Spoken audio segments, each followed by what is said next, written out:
Most of us get uncomfortable and even embarrassed during a long silence. A silence that lasts for only a few seconds can seem like several minutes. If you are travelling in a car with a passenger who doesn't have much to say, it can feel rather awkward when there is a long silence, especially if you are the kind of person who enjoys engaging in lively conversation. It's very strange how a silence can be deafening. A deafening silence is a serious failure to say or do something in reaction to a request or action. The CEO's suggestion that the staff members in the office work through the Easter holidays was met with a deafening silence. On the first Good Friday, when Jesus and Herod Antipas had a meeting, there was a deafening silence. We read in Luke's Gospel, chapter 23 and verse 9. Herod plied Jesus with many questions, but Jesus gave him no answer. Eugene Peterson, in the Message paraphrase, puts the text like this: Herod peppered Jesus with questions. Jesus didn't answer. Not one word. It was early on Good Friday morning. Jesus was arrested by the Jews sometime around midnight. Since then, he had been taken from one hearing to another. Annas, Caiaphas, and the Sanhedrin. Each one had a go at him. Along the way, Jesus had endured mocking jokes, insults, and false accusations. The Jews clearly wanted him dead, but only the Romans had the authority to dish out capital punishment. Jesus ended up before Pontius Pilate, the governor of Judea. Pilate was a Roman official who had little understanding of the Jews and their religion. When Jesus was brought before him, a cursory examination revealed nothing that would justify the death penalty. When Pilate heard that Jesus was from Galilee, he tried to find a way out of the situation. Out of frustration, Pilate clutched at a remark made by the accusers of Jesus. They had said that he had been stirring up the people in Judea, Galilee, and Jerusalem. Pilate suddenly asked whether Jesus was a Galilean, for in that case it would be Herod's responsibility to deal with him. On learning of his Galilean origin, Pilate sent Jesus to Herod, who happened to be in Jerusalem that week for the Jewish Passover. Only Luke's Gospel records this incident. The interview between Herod and Jesus is notable for the light it throws on Herod's character. He gave Jesus a warm welcome. He was very glad to see him. We read in verse 8a, when Herod saw Jesus, he was greatly pleased, because for a long time he had been wanting to see him. Herod was excited to meet up with Jesus, as he had never seen him previously. He had heard much about Jesus. The early popularity of Jesus had not escaped his notice. At one time, he thought that Jesus was John the Baptist, risen from the dead. For 3 years in his own dominions, Herod had been hearing reports about the miracles Jesus was performing. Now was his big chance to see one for himself. Herod thought it would be highly entertaining to see Jesus performing a miracle. He mistakenly thought that Jesus would gratify his curiosity and count it an honor to get the opportunity to display his skill. Such was Herod's low estimate of Jesus. He put Jesus on the same level as a professional entertainer. He looked on his miracles as a piece of magic. Herod addressed Jesus in a friendly manner and tried questioning him with many words. Apparently, he forgot the purpose for which Pilate had sent Jesus to him.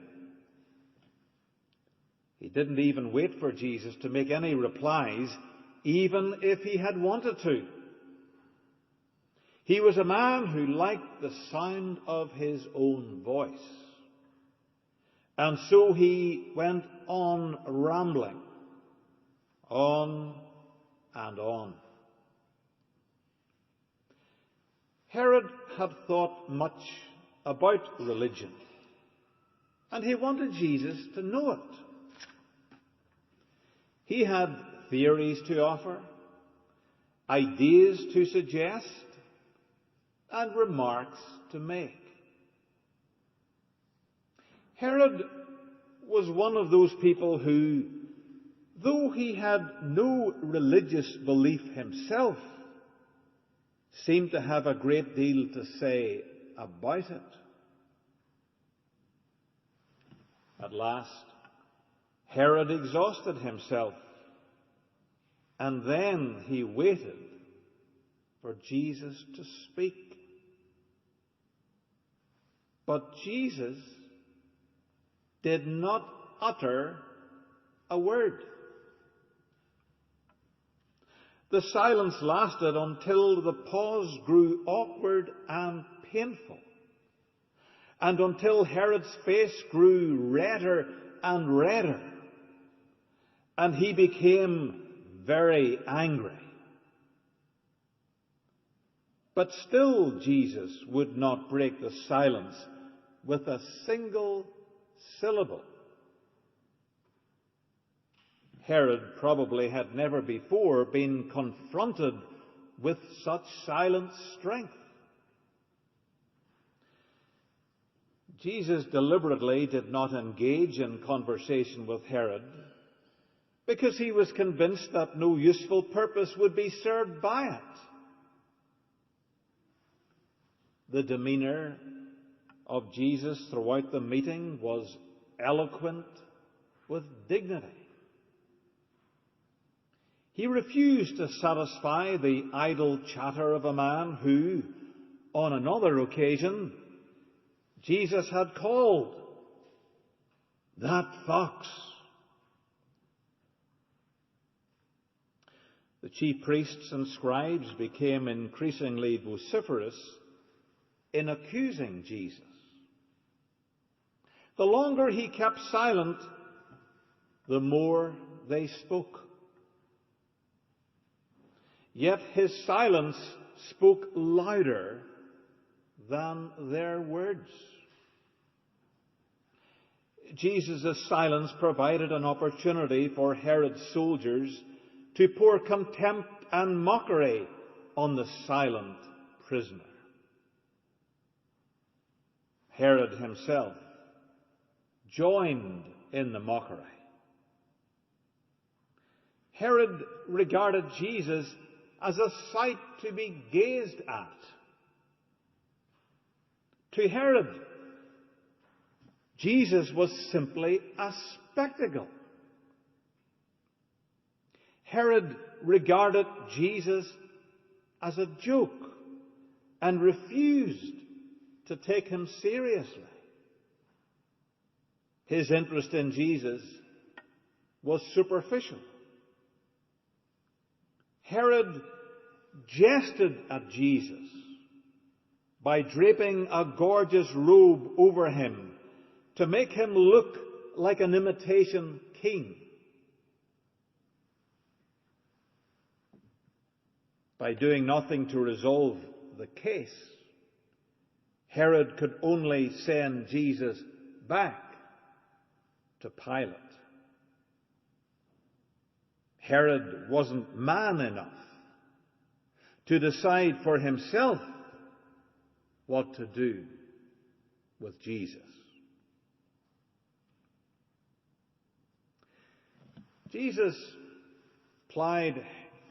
Herod plied Jesus with many questions,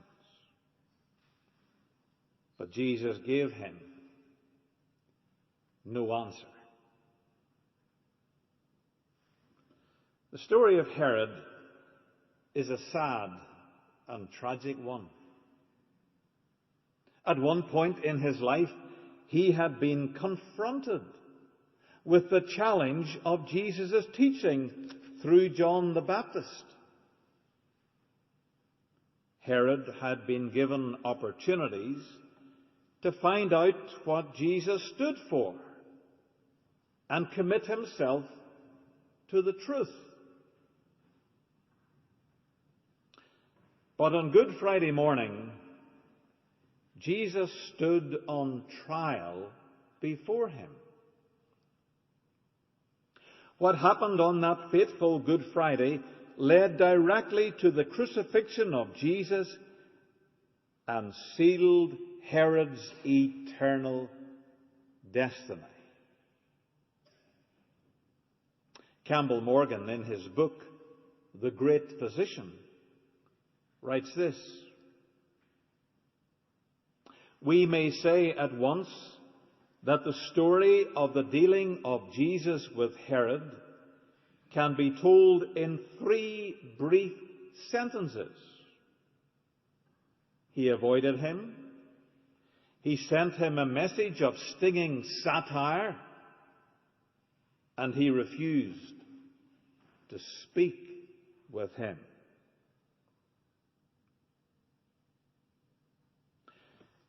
It is a chilling thought that Herod is the only person Jesus ever refused to speak to.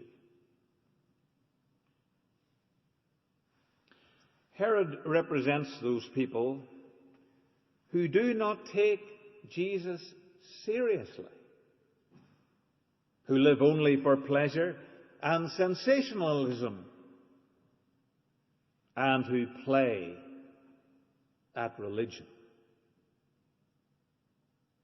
They like to be excited and amused.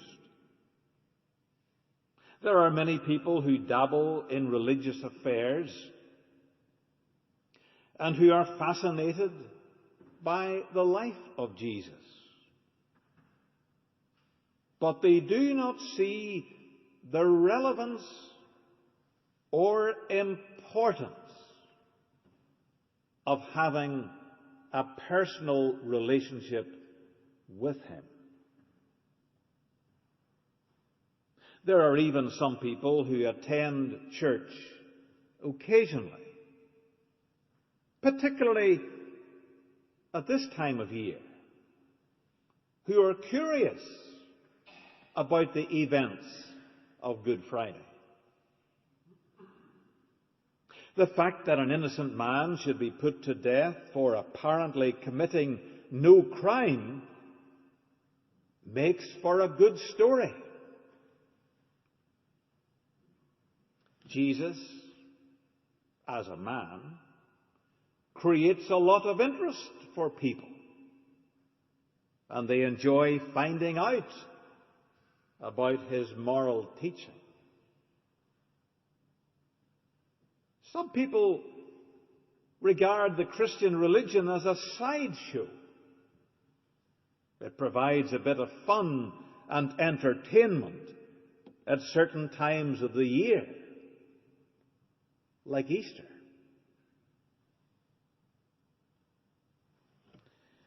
But Jesus doesn't speak during all of this palaver. The practice of religion is a lifeless, vain pursuit when Jesus doesn't speak through it.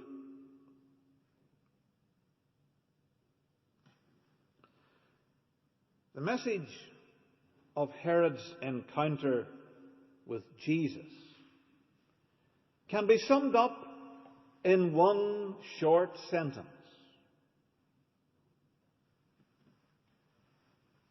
I want you to remember it.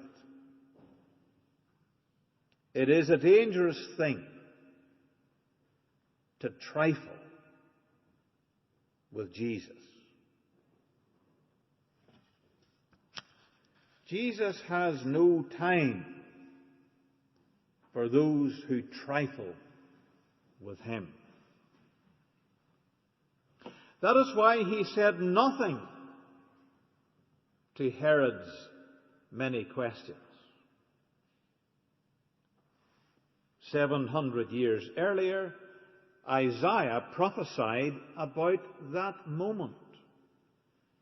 Isaiah 53 verse 7, "He was oppressed and afflicted, yet he did not open his mouth. He was led like a lamb to the slaughter, and as a sheep before her shearers is silent, so he did not open his mouth." The spiritual capacity of Herod's nature had gone. Things that at one time would have troubled his conscience had now lost their power to do so. There was no point in Jesus saying anything. Even if he had spoken, his words would have not affected Herod in the least. Herod's day of grace had lasted a long time, but it was now at an end. In the previous 3 years, he had many opportunities to take Jesus seriously. But that was all in the past. He had silenced his conscience long ago,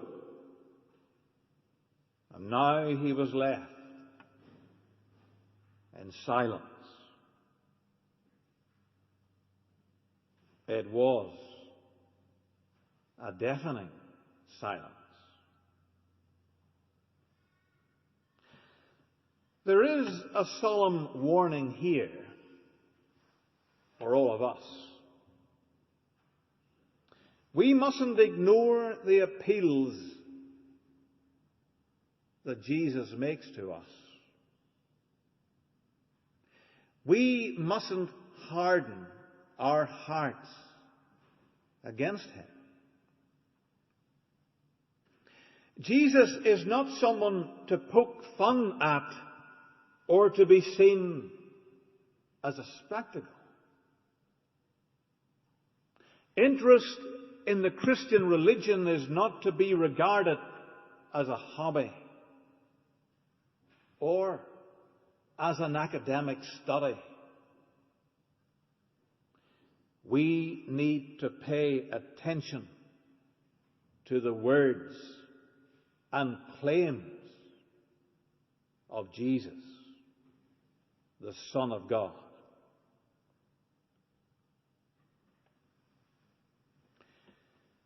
Herod never did hear the voice of Jesus.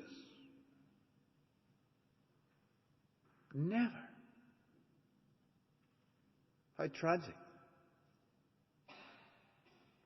But unlike Herod, you have heard his voice many times over the years. Through sermons you have heard preached in this church or elsewhere. Through casual reading of the Bible. By attending an Alpha course. Through the witness of a friend. At many Good Friday services you have attended, including this one.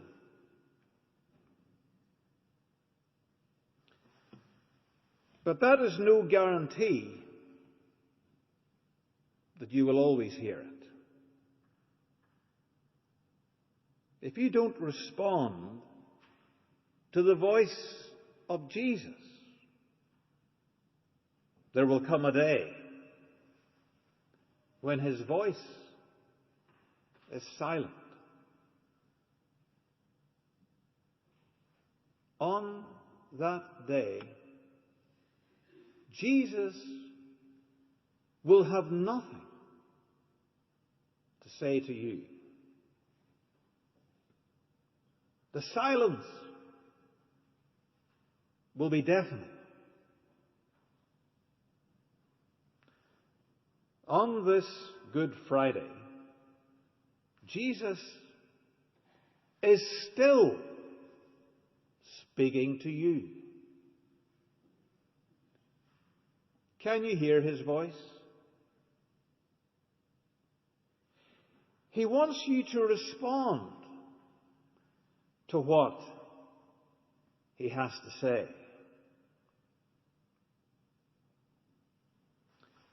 Please don't trifle with Jesus anymore.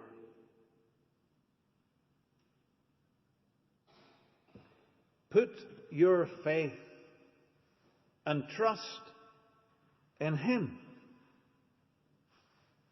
The man who died on a cross for you.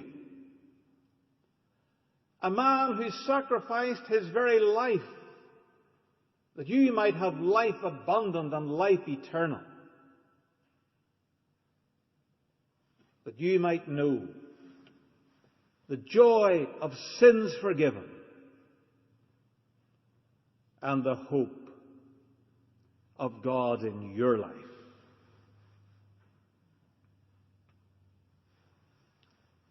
Are you going to do that today in response to the words of Jesus?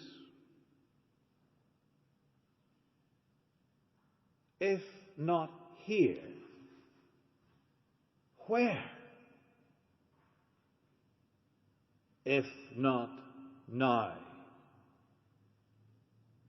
when? Amen.